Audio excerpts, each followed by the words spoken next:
Hi everyone, welcome back. In our previous video of our playlist, we explored common background image scaling issues like squishing and stretching and discussed solutions like background size cover and background size contain. But today we are focusing specifically on image clipping, when parts of your image get cut off. And if you have seen the earlier video, don't worry, I'll keep the recap short.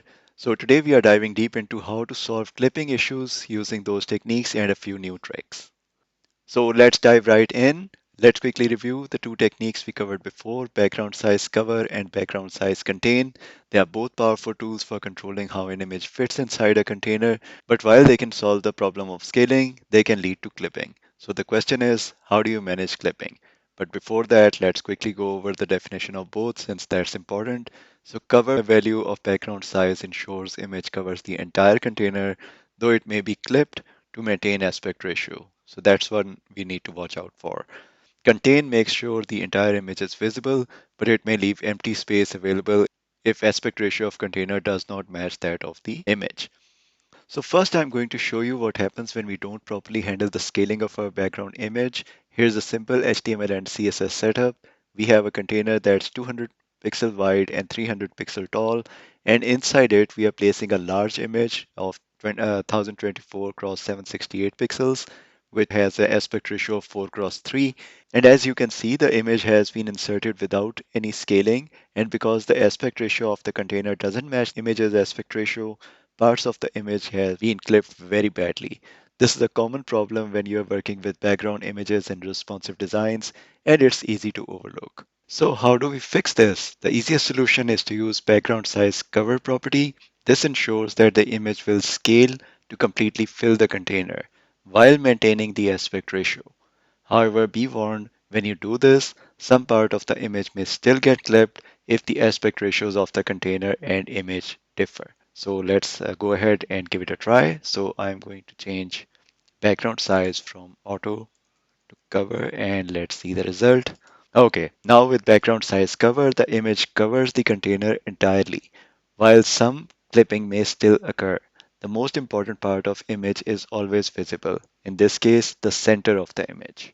Since background image has been applied on a div instead of the body, so the same problem would persist if even if we look in the browser on the larger screen. But note that in our code, we are using this background position center to make sure the central part of the image always stays visible, minimizing the clipping of key areas of the image. Background position is a very powerful tool you have to control the positioning of image in such situations. However, its coverage is beyond the scope of this video, but we have a full-length video covering it in entirety as part of our HTML background images playlist on our channel.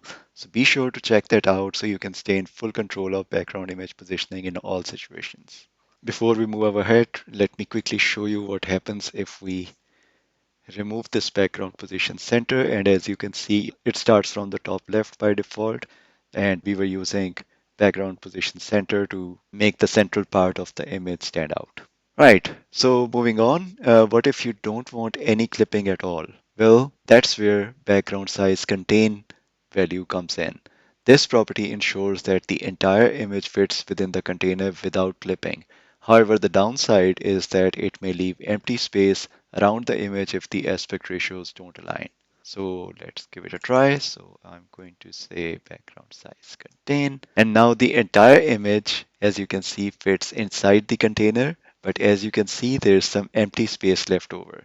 The image is perfectly contained, but if the aspect ratios are different, which they are, they may result in gaps. So these two are the most important or primary techniques to control clipping. Moving forward, let's revisit combining background position with background size to control exactly how much of the image is visible. For instance, if you want the image to fill the container but prefer to focus on specific part of the image, like the top, bottom, or left corner, you can adjust the background position accordingly. So let's do a quick example. So I'm going to go to background position and change it to top left. And you can see it immediately brought the image to the top of the container. In fact, let me exactly highlight using a border on the div. Yeah, that highlights the container. So you can see the image move to the top of the image, but since we are using contain, it seems to be occupying the entire width. and there's no gaps on the sides. So the biggest difference would come with this background position if we use background size cover. And now you can see the part of the image that's at the top left is prioritized while other parts may be clipped. Again, background position gives you a lot of control, and you can check out its video to see more ton of more examples of its usage. Right, before we wrap up, I want to quickly mention something that might trip you up if you are working with the body element. In many of my examples, we have been dealing with a div element, but the body behaves a bit differently. When you set a background image on the body, it covers the entire viewport and works a bit differently compared to a div container. Alright, so I'm going to change this dot clipped background, which was the class we applied on the div, to body. I'm also going to change background position back to center, and let's try with background size contain. All right, now you see the image is now centered in viewport while the body element is clearly marked in this red dashed border. Note body element behaves differently, and that's why all my examples so far have been around div element with background. Be sure to check out videos about body element and backgrounds on our channel that specifically target that issue. I would leave those out for the sake of time in this one.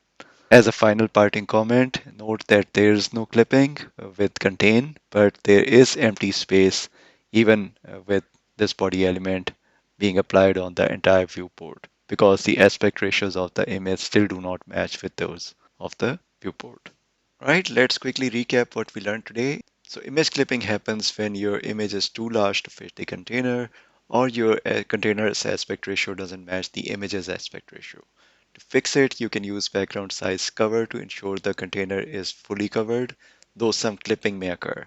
You can use background position with background size cover to control which part of the image is clipped though.